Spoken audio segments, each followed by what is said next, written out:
On today's Two on Your Side Town Hall, a lasting impact. We're going to be talking with Crisis Services about the worrying impact that the Bill Cosby decision could have on survivors of sexual assault. Plus, charges against the business owned by former President Trump. We knew this was coming, but now we have the specifics. One of our legal analysts will help us understand the case and what comes next. And we'll get you hungry just in time for dinner with a talk about something that you might have noticed. Apparently a Mexican restaurant boom here in Western New York. And good evening, everybody. We begin tonight with over the past 24 hours, people here and all across the country have tried to make sense of the court decision that allowed accused rapist Bill Cosby to get released from prison. Well, tonight, as he enjoys freedom, many survivors of sexual assault try to process how this happened. We looked at the legal aspect of this yesterday. Tonight, the human impact. Remember, Cosby's get out of jail free card was due to a technicality. He was not absolved of the crimes for which he was convicted and found guilty by a jury. There is worry that survivors of sexual assault could see this case, a man credibly accused by dozens and dozens of women, and be wary of coming forward to detail their own abuse. So today we turn to Western New York's Crisis Services, which is the Rape Crisis Center in Erie County. Caitlin Pawalski is the Director of Advocate Development, and she has an important message for everyone watching. We know that survivors have a diverse experience, but when there's a high-profile case and survivors then see something like this happen, there can be a chilling effect for folks to think about, how can I get help? How will I be taken seriously? Who's going to believe me? And so really a role of our agency and our team is to believe survivors, to help them on their journey. And it is very difficult when something like this happens. And we want folks to know that we will believe them and we can help them in their journey and in their process. I think that situations like this and media coverage for survivors can be difficult because it often reinforces that survivors should not be believed. And I want to let survivors and their loved ones know, or if you're concerned about a family, a friend, a loved one who may be experiencing sexual or domestic violence or who has, that we are here to listen. We will believe you, and we are here to help support you through that healing journey. Crisis Services has a therapist and case managers to help survivors with their recovery and the legal process, along with nursing teams and advocates to help them at the hospital. And there is a 24-hour hotline you can call anytime for help. It's 716-834-3131. Now to the big legal story today. State charges unsealed down in New York City against the Trump Organization and its top financial officer. The business and CFO Alan Weisselberg, seen here with the white mask, were indicted on 15 different counts, including tax fraud. Prosecutors say since 2005, Weisselberg was paid $1.7 million off the books to avoid having to pay taxes. The accusation here is that Weisselberg would submit payment requests to the Trump Organization to pay for things like new homes for him and his children, luxury car leases, and tuition payments. Prosecutors say that was income and he didn't claim it and didn't pay taxes on it. Now, this is a lot to go through, so to help us out, we have attorney Paul Cambria joining us live right now. He is a partner at Lipsitz Green Chimay Cambria. Paul, always great to see you. Thanks for your time. My pleasure. Paul, we've known for a while that an indictment was likely here. Are there any surprises today in terms of the 15 charges against the former president's company and its CFO? And what is the takeaway here for viewers? What's the impact here in Western New York?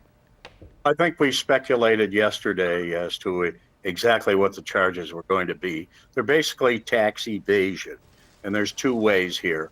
The financial officer got a number of perks, the equivalent of which would be income, and did not claim it. And as far as the company, when you pay wages, you have to withhold employment taxes and so on. And of course, they would avoid those. So between the two, we have evasion by the company, we have evasion by the CFO, carries a maximum of 15 years. Always the sentence on the federal side is driven by the amount of money involved. So this is a fairly serious case. Paul, I keep hearing people say that it is rare, though not unheard of, to charge a business with crimes like this. What do you think? Why do you think prosecutors did that, and how is that going to play out? I mean, we normally think of individuals showing up in criminal courts, right?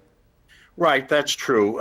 Businesses do, however, when they do not withhold employment taxes, they have been charged. We've had a number of them locally that have done that. Usually the greater dollars, of course, are in the evasion itself by the individual.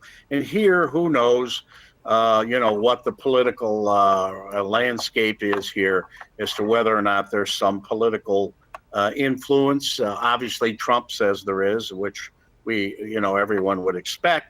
And whether there is or not, I suppose, will be played out in the court case. Yeah, and the president's attorneys have called it a partisan case against the president, and they pointed to businesses involved in the 2008 financial collapse that were not charged with crimes. And there's some pundits who say that this is just the beginning and that charging the former president is the ultimate goal here. Do you agree with that? Yeah, I think what's happening is, and this is, again, nothing unusual for the way the IRS and the federal prosecutors operate. They charge him. Now they put the heat on him. All right, would you like a deal? Would you like a lesser sentence possibility? You need to give us some information, and you know who they would be looking for. Principals in the Trump organization, plus Trump himself. So that is the typical thing that happens. We'll see whether or not he buckles under the pressure and whether or not he has anything to say. A number of the checks apparently were signed by Trump. Whether there were discussions and so on is another story, and that'll be relevant. Yeah, just the beginning on this one, right? A lot to follow. No doubt. Paul Cambria, thanks for coming on and helping us understand, again, this 15-count indictment against the Trump organization and its CFO. Good to see you. Thank you. Yeah, Paul, thanks again. So we are learning more about how India Walton upset four-term Buffalo Mayor Byron Brown in the primary election earlier this month. Jeff Kelly, with our partners at Investigative Post, has been pouring through the vote tallies, going neighborhood by neighborhood to see where Walton did best and where typical Brown voters just didn't turn out. Now, this is important as we look toward November, with Brown now mounting a write-in campaign. We talked to Jeff about the findings here. In a number of districts, East Side districts that have traditionally provided just floods of votes for Mayor Brown in his previous reelection campaigns, the turnout was just a lot lower. Meanwhile, over on the West Side in the Delaware and Niagara districts, those are the only districts where this year turnout was higher by percentage than it was in 2017.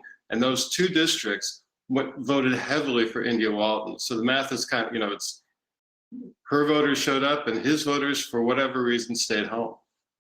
And Jeff said the Maston district was key to the election. The mayor lives there and used to represent that area on the Common Council. That's his base, and turnout dropped by more than a third compared to 4 years ago. India Walton also closed the gap, winning a higher percentage in the Maston district than the mayor's previous opponents in previous elections. There is a lot to this reporting, so you'll want to make sure to check out investigativepost.org to read more.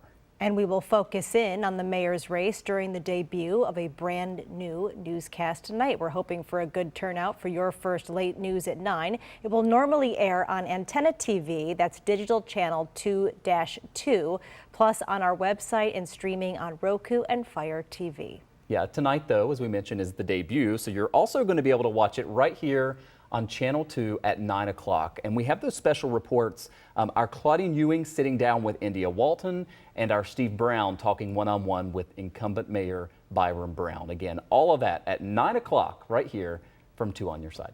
Coming up for us, though, on this Thursday, we're talking travel. A lot of you planning to leave town this weekend, and there's one particular part of your trip that could cost you a lot more. We'll talk about it. The Town Hall rolls on this Thursday right after this.